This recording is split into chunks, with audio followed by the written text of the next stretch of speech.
Another episode today, a sizzling episode.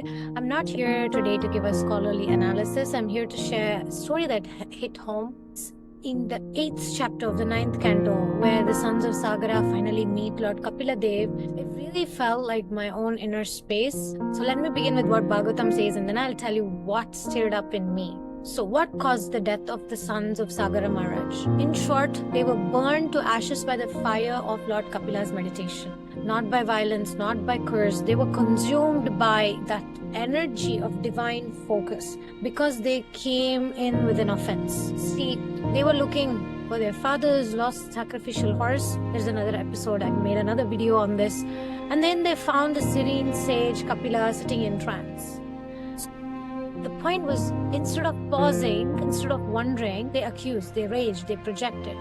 And that's what destroyed them. So I was just looking at my own inner landscape of when I am agitated inside, then it's easy to find someone else to blame on the outside, being there so many times. And I've also walked into those sacred moments or into conversations or relationships or japa with all that noise, but taking that space to just take a step back and look at those unprocessed emotions and tell those emotions, I see you, but now is not the time to pay attention to you. Now I need to sit down and do my meditation, or now I need to have this conversation in a kind manner, and I'll come back to you. And in those moments when peace didn't match my urgency, which is many times, then I get impatient. Then I want to fix someone else, or at least validate my storm. And then when the truth is, when they didn't change, or when they didn't validate me, a fire rose in me.